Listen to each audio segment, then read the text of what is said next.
Hello everyone, it's Stamp Ventures with Shauna. Welcome to my tutorial. If you're watching on Thursday, February 26th of 2020, then you're catching this live, and that's at around 9 o'clock p.m. Saskatchewan time or Central Standard Time for those of you who know what time zone you're in. And if you're catching it later, then you're probably catching the replay on it. I'm hoping that I'll be able to save this video to my camera and then share it on Facebook and on my YouTube channel as well. Now, I noticed that some stampers, other stampers who do videos, have been having troubles saving their videos. So I guess we'll see what happens there. But crossing fingers that it's gonna work. I'm just going to sync up here with my iPad, and then hopefully if anybody's there and commenting, I'll be able to see your comments. And sometimes that works and sometimes it doesn't. So we'll see how that goes too. So far, I can't see any comments coming through, but don't worry. Even if you're watching the replay, if you leave a comment, I will see it and definitely will read it. So yeah, even if you're catching the replay, feel free, if you have any questions or things that you're wondering about, leave a comment there, or just tell us where you're from. So to get started, I always have a little bit of a funny to begin with, and so this is tonight's funny. Hopefully that's going to show up mostly in the screen. Yeah, how many boxes before I start seeing results? Yeah, that's just like, well, I know it's not 27 cookies that makes a person happy. I wonder how many it is, sort of along those lines. And oh, my weather word for the today is feels like spring. It's just an absolutely beautiful day here. The sun was shining. The temperatures were very pleasant, and yeah, we've just been loving this February weather compared to last year. Oh, hello to Sue and Julie and Glenda. Hi there, ladies. Thanks for hopping on. One more thing I'm going to share with you before I get started with my card. And today I'm going to show you how to make this spinner card that you see here. And yeah, coffee makes the world go round. There we go.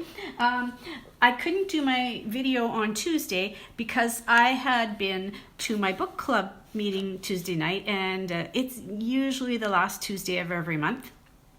And so that's why my video this week is on Thursday. And this is the book that we discussed this month.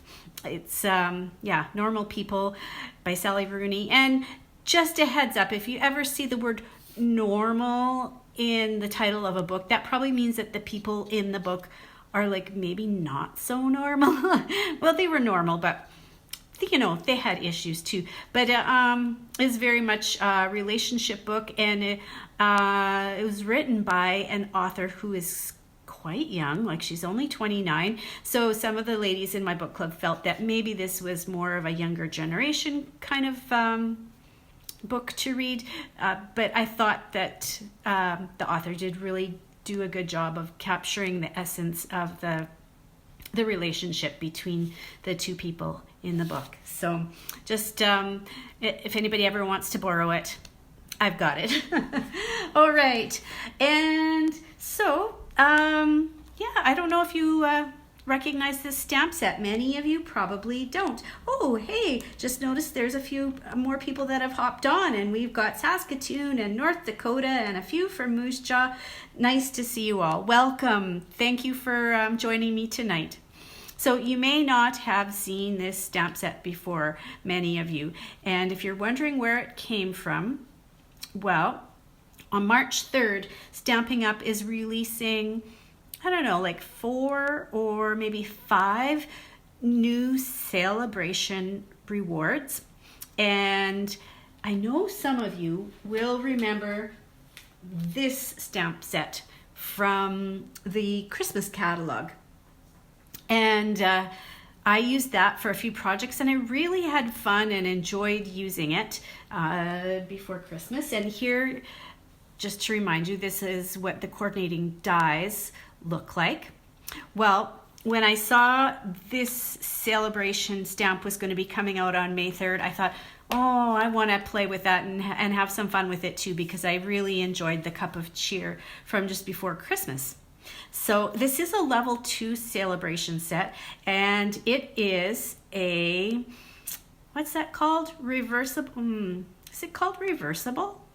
Yeah, it's the one where you can stamp on both sides. Like you get a cup on one side of the photopolymer and then the same cup on the other side, and then this one you get the flowery cup, and then the other side you get the solid cup. Yeah, like the reversible stamps. And you get all these, 15 different images, quite a few things for it. And so, yeah, I'll get you started here with how I put this spinner cup card together. And the idea behind this is that you're supposed to like wind this string or the thread, wind and wind and wind and wind and wind, and then you close it. And then when the person who receives it, they pull it out of the envelope and they go to open it up, and then it just spins like crazy on them because you've wound the thread so tight. And you might be wondering, how come it's all black on the inside, and where will I write my message? And I'll show that to you more when we get to that part of the project. So to get started, I use just a standard half of an 8.5 by 11 sheet of black cardstock scored down the middle as my card base. And then I got another piece of Whisper White, and that's just a 1/4 inch smaller. So 5 1/4 by 4 is this piece. And I would have taken, I think this is the very biggest circle from the nesting circle dies. Oh, I'm glad you like them, Denise. Yeah, they're a lot of fun, and it's been a while since I've done a spinner card, and I don't know, there was something about this coffee cup that was just telling me it needs to spin. So took the biggest of the nesting circle dies, and I cut a hole in my white. And I wanted to, when I cut it, I made sure I took these words, "Let's hang out soon," and made sure that there was enough room at the bottom to stamp those words. So then I got a piece that looked like this. And if you want the measurements, if you're kind of one of those people who likes to be, measure twice kind of thing, this is, let's see, what would that be? About 7/8. It's a little bit less than an inch. So just a bit less than an inch. 7/8 of an inch from the bottom is where I cut the circle. And then, in order for it to completely spin, I needed to have a hole in the base of my card as well.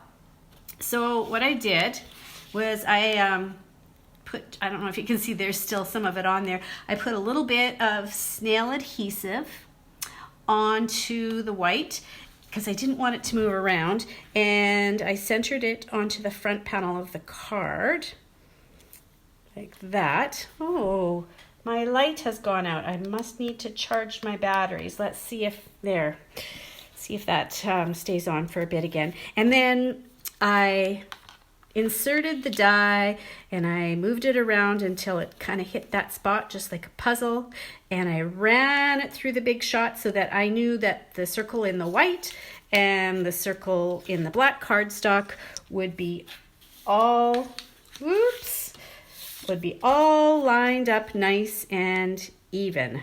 So it came out like that with the lined up circles, or there we go, I've almost lined it up just like that.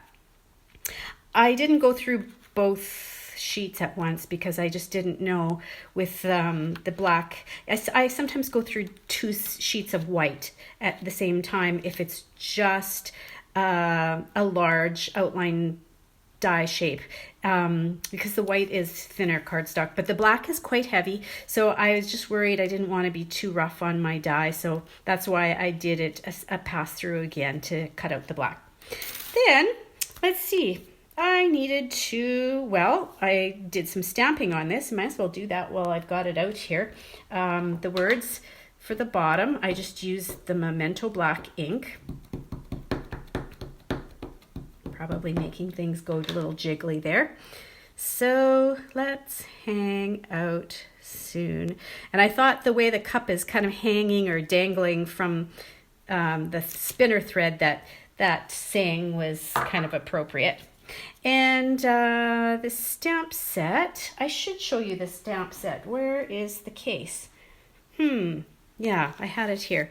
Yeah, it also has these little lines for the heat of the coffee or tea, the steam coming up. So, and I got a really great tip. And I think it was Glenda at our Stampo night on Thursday. She had a really good suggestion for this. She was telling some of the girls at her table that you can stamp it once to get the solid black. And then you just pick it up and move it a little bit just to one side or the other. And you stamp it again, second generation, to get that lighter look. And then it looks really smoky and lots of steam coming off the cup. I thought that was such a great idea. Thanks, Glenda, for sharing that with the ladies at the Stampo night. So now we need to make some cups to go in there. So I'll move this off to the side. And I stamped a couple cups here. These are both right-handed ones. And you can see I've got fairly even coverage for the ink, but I have a suggestion to get even more more even and filled out coverage of the color. So now let's see, that was a right-handed one. Here's my stamp. I'm just going to turn it around, and now it's going to be a left-handed cup because you need one of each. See, you need the left-handed when it spins this way, and you need the right-handed when it spins that way. So to do the stamping, I grabbed my piercing mat because it's a nice firm foam surface to be able to stamp into, since there isn't any foam on these photopolymer stamps. And the next thing I did was I grabbed my Versamark, and you don't necessarily need to do this if you've got lots of ink and the stamp is already kind of primed. But when you're starting fresh and you want a lot of solid ink to stick to that photopolymer, you can just take and do a gentle pat of the Versamark onto the photopolymer stamp, and it makes it kind of sticky, and then it will help the colored ink just to cling even a little bit more. Once I stamp it a few times, it's kind of like the stamp gets primed, and then you don't need to do the sticky layer anymore. And now I'm going to hold it over top of my paper, and I'm looking through the stamp to make sure that it looks like I've got even ink everywhere, and yeah, it's pretty good. And then I'm going to give it a good push into that foam and make sure we're making contact in all areas. And yeah, that was nice and solid. You can see that layer of Versamark just helps to even out that ink. That was a great tip I learned a few years ago. So the pink that I stamped with was Blushing Bride. And then the stamp set has these, wow, Shazam sunshine rays. I don't know what you'd call them, sunshine rays. And you can just look through the photopolymer and hopefully kind of sort of line up with that circle in the middle of the cup. And this is Rococo Rose, so just a bit deeper pink onto the Blushing Bride, so that you can do that with the left-handed cup and the right-handed cup. And now can you see, probably you can notice it just even on the camera here, this cup is still quite dark.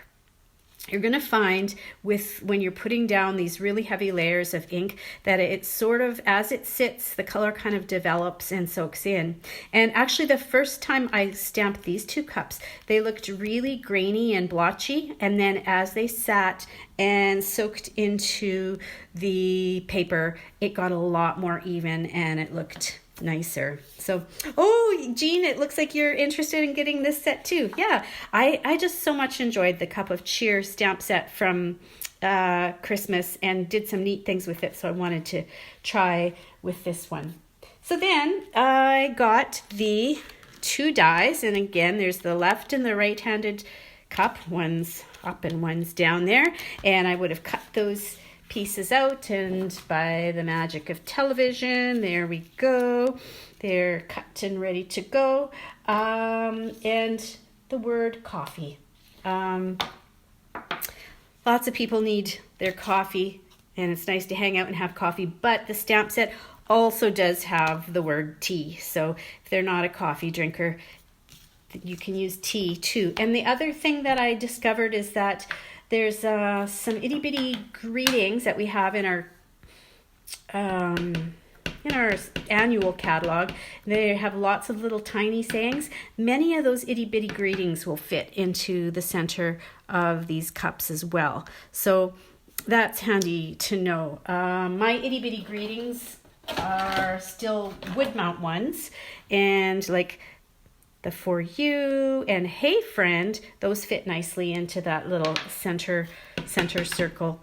So there are a few things that you could stamp in there. I should show you the card that we made at our Stampo night. We made a different card using this same Rise and Shine stamp set for our Stampo bingo night, and this was one of the options of how they could put it together. And yeah, there it is, the Hey Friend. And they used smoky slate instead of black. For the steam rising from the cup, we used Wink of Stella on that to shimmer it up just a little bit. And I don't, this paper, this designer paper in the background, this foil shiny designer paper, it may be new to a lot of you too. I'll show you quickly.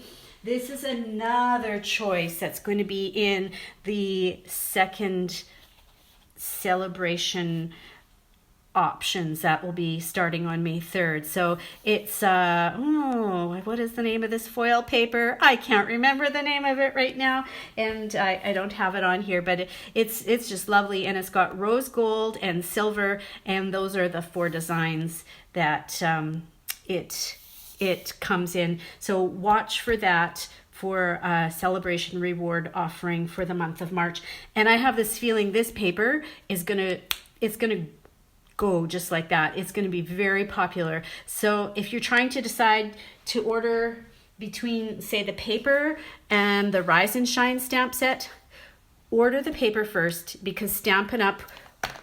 Makes their own stamp sets, and they will make these right till the very end of March. But when the paper runs out, the manufacturer who they've got it from won't be able to make any more fast enough for the end, more for celebration. So that's just a little hint that way. Okay, so I've got coffee, and let's see, this part of my card here.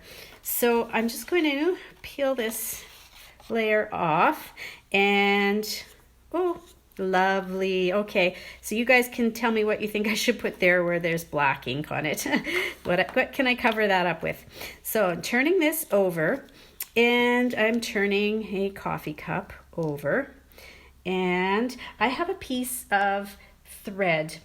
I thought I had some of the narrow white baker's twine, and I couldn't seem to find it. So I just grabbed some sewing thread, and I realized after that I took the picture for before my video and posted it to my page that white string like really annoyingly sticks out. So what I would suggest, if you use white string or white thread, get your black marker and cover, look at that. Yay, that looks so like, yeah, I need to get in there and do it just a little bit more carefully where I could take my time and not get black on the cup. I'm going to stop there, but that's what I need to do to just get rid of those annoying string lines there. Okay, so I was afraid when I was going to tape this down, as I like to use tape, it's just easy. I didn't want the thread to be able to like just slide, like pull right out from underneath the tape in case it got a little, a little extra tug on it. So I came up with this idea that I was going to double tape it. So I've taped it down once, and then I'm going to pull this piece of thread down, and I'm going to tape it again so it's kind of doubled back over itself, and hopefully it'll be really on there really firmly and won't pull out from the tape. And then I'm just going to cut this extra piece of thread off, and I don't know how much of this you're able to see. If I had a camera that could zoom in and out, it might be easier for you to see what I'm doing. Okay, then the second thing I did was I went and I put another piece down at the bottom, and I tried to make it so that it was, I feel like I'm off to one side. Oh well, you get the idea. You can do yours a little bit more better centered, and you kind of want this to be taut in there, that thread. And again, I'm going to double back so that it can't pull out. There we go. Alrighty. There. And what the heck? Well, I've got it laying down here. This is probably the easier time to do it now. Make it black. Can I do this? Just got to make sure I don't get black on my white. Oh, look at that. It's pretty much gone all the way through. Huh. Okay, that's close enough for now. Okay. And I'm going to go back to the upside down, and there. And I think, okay, how did I do this? Oh yes, I think I stabilized it to begin with. I just stabilized it with a piece of tape. And then I don't want that cup to come spinning right off of there. Like, tape is good, but sometimes, it kind of gives way after a while in its hold. So then I went with my liquid glue. Oh, I think I better take the other one. That one's getting empty. And just did a touch of liquid glue. And now, you know what? I can see this is where the black that I used to color the thread with is transferring to my hands. So it might have been a better idea if I'd used like my Stampin' Blends alcohol marker that was more permanent, or even like a Sharpie, and let it dry, because I'm touching this black all around here and I can just see I'm gonna okay, so there's that. And then I want to layer it onto the front of the card, and I used the liquid glue again because I wanted to make sure that I lined up those circles fairly evenly.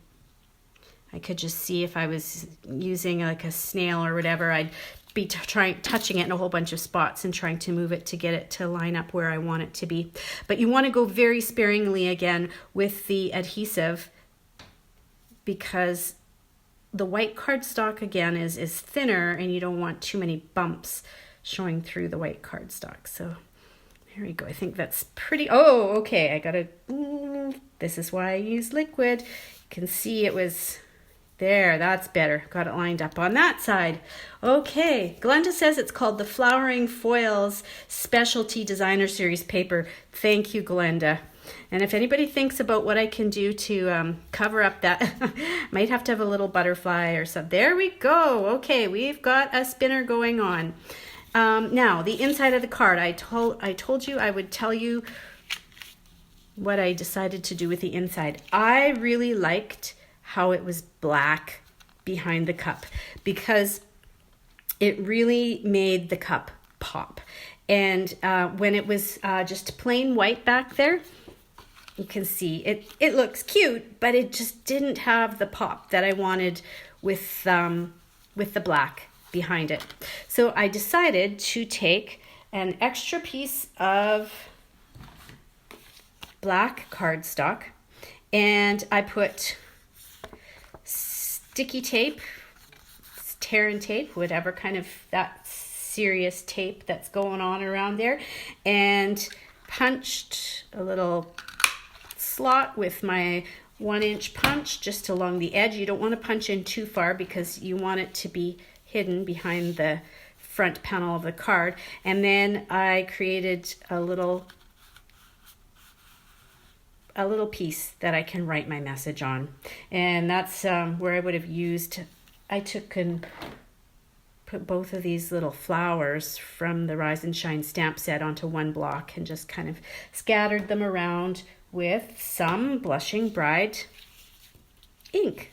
So there is a spot to write, but then you preserve that black, nice black background. Tucking this in is kind of a back and forth motion, getting it to go in evenly. But remember, the trick is when you go to give it to somebody, wind and wind and wind, like wind for, a minute or two and get it like really tight and all ready to go, so that when they pull it out of their the envelope and go to open it, it's just gonna go on them and they'll have lots of fun with that. So let me know if you have any questions about this project, and if you need any help in locating the materials to create this. If you're looking for this stamp set on March 3rd, let me know if I can help you find it. I'm located here in Canada, and I'd love to help you out if you're needing assistance that way. So thanks again, guys, for tuning in tonight, and hope you have a great rest of your Thursday evening, and cross fingers, I should be back to my normal schedule on Tuesday. That's next Tuesday, with my next video then. So bye everyone. Thanks. We'll see you.